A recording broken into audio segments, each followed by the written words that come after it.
오늘은 데살로니가전서 5장 1절부터 8절까지의 말씀을 살펴보고자 합니다. 이 데살로니가 5장까지 오면서 저는 데살로니가 교회의 정말 중요한 특징 중 하나를 발견하게 되었는데, 그것이 무엇인가 하면 데살로니가 교회는 배운 것에 대해서는 분명한 이해가 있었고 실천이 있었다는 것입니다. 이 4장 9절에 보면 형제 사랑에 대해서는 너에게 쓸 것이 없다라고 표현하는데, 그 이유가 너희들 자신이 하나님의 가르침을 받아서 서로 사랑하고 있기 때문이다, 이렇게 말씀하고 있죠. 여기 데살로니가 교회는 뭐 형제 사랑에 대해서 배우면 그것을 잘 소화해서 그리고 그것을 실천하는 자리까지 나아가고 있었던 것입니다. 오늘 5장 1절에도 5장 1절을 읽어보면 형제들아, 때와 시기에 관하여는 너에게 쓸 것이 없다, 또 뭐뭐에 대해서는 쓸 것이 없다, 이런 동일한 표현이 나오죠. 그 때와 시기에 대해서는 너에게 쓸 것이 없다. 그 이유가 2절에 보면 주의 날이 밤에 도둑같이 이를 줄을 너희 자신이 자세히 알기 때문이다, 이렇게 말하고 있습니다. 그러니까 데살로니가 교회는 사도 바울이 어떤 가르침을 줄 때 하나라도 더 배우려고 몸부림치고 그 배움을 단지 어떤 지적인 것으로 받아들인 수준이 아니라 그것을 온몸으로 소화해서 삶에 적용하려고 하는 그런 교회라는 걸 우리가 알 수가 있습니다. 여러분들은 신앙 어떤 이 3개월 차에 어느 정도의 신학적 지식과 실천이 있으셨나요? 저는 모태신앙으로 태어나서 한 18살 때까지 성경 내용 거의 주워 들은 것이 있어서 조금은 알고 있었지만 이 성경의 신학적 의미는 거의 알지 못했고, 또한 그것을 온몸으로 소화하여 이 삶에 실천하며 산다는 것은 꿈도 꾸지 못했습니다. 그 이후에 신앙서적도 읽고 신학서적들을 읽으면서 나름 신학적 체계가 잡혀가고 어떤 지적인 성장은 있었지만 그 이후에도 그 진리를 온몸으로 소화하여 삶에 실천하는 부분들은 늘 약했던 것 같습니다. 말씀을 삶으로 옮기는데 상당히 어려움을 겪었고 지금도 겪고 있어요. 그런데 데살로니가 교회는 어떻게 3개월밖에 이 가르침을 받지 않았는데 이렇게 말씀을 잘 소화하고 이렇게 잘 실천하고 있었을까요? 그 해답이 2장 13절에 나와 있는데, 사도 바울을 통해서 하나님의 말씀을 들을 때에 이 데살로니가 교회의 특징이 사람의 말로 받지 않고 하나님의 말씀으로 받았다라는 것입니다. 여기서 사람의 말로 받지 않고 하나님의 말씀으로 받았다라는 것을 우리가 한번 상상의 날개를 펴서 한번 상상해 보십시오. 그 그림을 한번 상상해 보세요. 여러분, 지금 사도 바울 앞에 이 데살로니가 성도들이 앉아 있는데 그 사도 바울이 입술을 열어서 하나님의 말씀을 증거할 때에 그것을 사람의 말로 받지 않고 하나님의 말씀으로 받는다. 지금 이 사도 바울의 입을 통해서 선포되는 말씀이 하나님의 말씀이다 라고 인식하고 그 말씀을 받고 있는 이 데살로니가 교회의 어떤 성도들의 모습을 상상해 보십시오. 너무너무 아름답고 귀한 모습일 거라고 생각해요. 그들의 눈은 초롱초롱 빛나고 그들의 어떤 몸은 사도 바울 쪽으로 앞으로 향했을 것입니다. 그 말씀을 제대로 이해하고 소화하여 그 말씀을 삶에 적용하기 위해서 말입니다. 저는 우리 인생에서 가장 중요한 터닝 포인트는 바로 이 지점, 즉 말씀이 그 진리로 내 안에 들어오는 순간이라는 생각을 합니다. 말씀이 내 뇌와 가슴 그리고 내 몸 안의 장기들을 뒤흔드는 순간들, 그것을 경험하는 순간부터 신앙은 새롭게 출발하는 것이라고 저는 확신해요. 그래서 저는 교회를 다니는 어떤 물리적 시간보다 진리가 내 안에 들어와 역사한 순간을 정말 더 중요하게 생각하는 사람입니다. 말씀이 정말 내 안에 들어와서 내 온몸을 그냥 뒤흔드는 그런 경험들을 해야 되고, 그것을 통하여 내 머리로부터 해서 내 발끝까지 어떤 진리에 압도당하는 그런 순간들이 결국 우리로 하여금 삶의 터닝 포인트를 만들고 또 우리가 적극적으로 하나님의 말씀에 반응하며 살아가게 만드는 것 같습니다. 이제 본문으로 들어가려고 하는데, 본문은 이 예수님의 재림의 시기와 때에 관한 이야기거든요. 데살로니가 교회는 이 시기가 누구도 알 수 없는 시기이고 갑작스럽게 올 것임을 잘 알고 있었습니다. 마치 도둑이 오는 것처럼 말이죠. 그리고 이 3절에 보면 또 사도 바울은 도둑이 오는 때와 또 다른 하나의 예를 드는데 그 임산부의 예를 들어요. 3절을 읽어보겠습니다.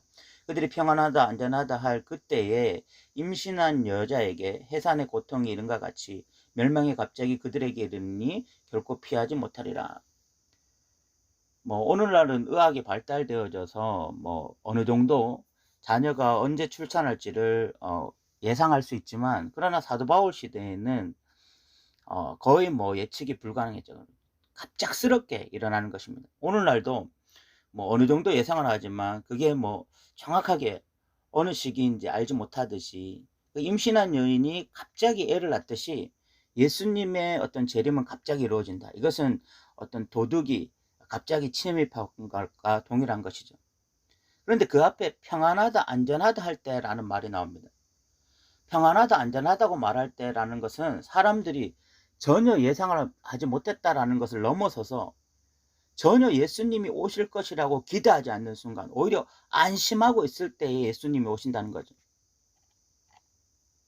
그러니까 이 1절부터 3절까지의 내용은 주님이 도둑이 임한같이, 임신한 여인이 출산할 것 같이 갑자기 오시다라고 말하는 것을 통해서 예수님이 오시는 시기는 인간이 전혀 예측할 수도 없고 또 급작스럽게 일어날 것을 강조하고 있습니다. 그러면서 이 4절부터 8절까지는 그럼 예수님의 재림을 기다리는 하나님의 백성들은 어떻게 살아야 하는지 그 말씀을 하고 있습니다. 시한부 종말론자들은 주님이 언제 몇 시에 오실지 관심이 많아요. 그리고 그 날짜에 다 같이 모여서 예배를 드리고 있으면 주님이 기뻐 받아주실 거라고 생각합니다. 그런데 그런 태도는 결코 성경의 지지를 받지 못합니다. 주님이 원하시는 것은요, 그 재림을 기다리는 자가 때와 시기를 알아서 그때 예배를 드리고 있는 것이 아니라 평상시 주님 맞을 준비를 하는 삶이 있어야 된다는 것을 말씀하고 있어요. 그것이 바로 이 4절부터 8절까지의 말씀입니다. 4절을 읽어보겠습니다. 형제들아 너희는 어둠에 있지 아니하며 그날에 도둑같이 너희에게 임하지 못하리니 라고 이야기하고 있습니다.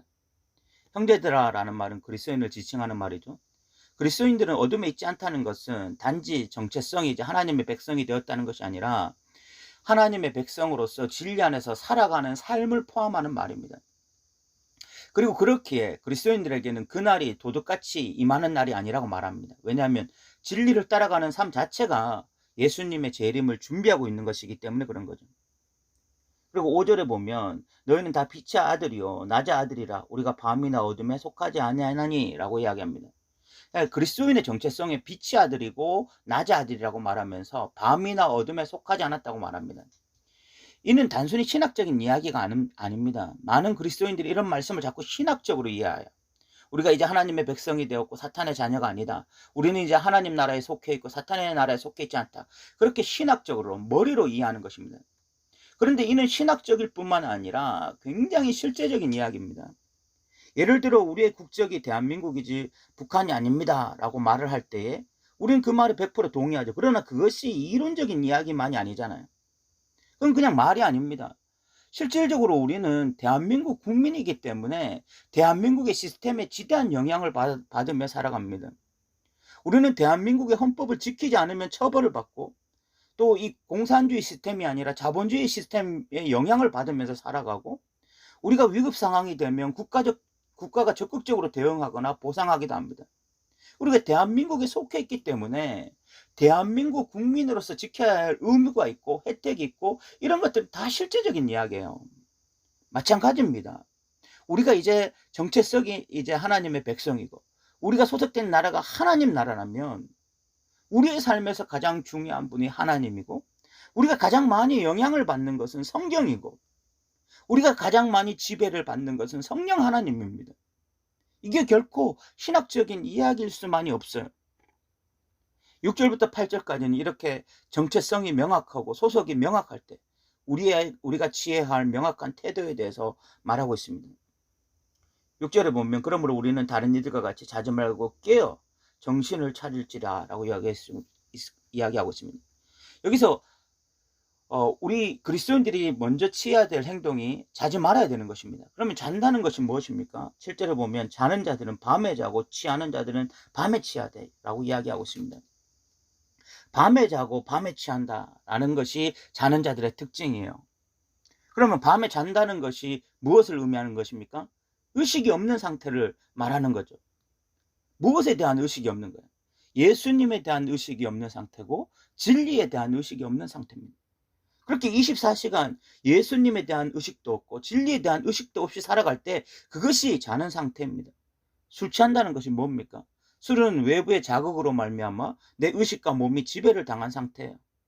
똑바로 생각을 하려고 해도 똑바로 행동하려고 해도 그 술의 지배를 당해서 그렇게 제대로 움직이지 못한 거죠. 그런 측면에서 술 취한다는 것은 세상의 정신, 세상의 가치에 완전히 지배받아서 하나님을 찾지도 않고 진리를 향하지도 않는 그런 상태를 말하는 것입니다. 이게 자고 있는 상태입니다. 그런데 그리스도인들은 그렇게 살 수 없다는 거죠. 그리스도인들은 어떻게 살아야 되죠? 8절에 보면 우리는 낮에 속하였으니 정신을 차리고 믿음과 사랑에 호신경을 붙이고 구원의 소망에 투구를 쓰자라고 이야기하고 있습니다. 그리스도인들은요, 정신을 차리고 깨어 있어야 됩니다. 그러면 정신을 차리고 깨어 있는 게 무엇입니까? 8절에 보면 믿음과 사랑에 호신경을 붙이고 구원의 소망에 투구를 쓰자입니다. 여기에 신앙의 삼각형 다시 나오죠. 데살로니가전서 1장에 나왔던 믿음, 소망, 사랑이 다시 나옵니다. 믿음, 소망, 사랑 이 삼각형이 잘 이루어지면서 하루하루를 살아갈 때 그것이 바로 정신을 차리고 깨어있는 상태인 것입니다. 이 상태로 그리스도인들은 주님 다시 오실 것을 기억하면서 하루하루 살아야 되는 거죠. 저는 이제 말씀을 마무리하고자 하는데요. 오늘 본문을 통해서 때와 시기는 인간이 전혀 알 수 없는 예상하지 못한 시기에 예수님이 오실 것을 말씀하고 있습니다.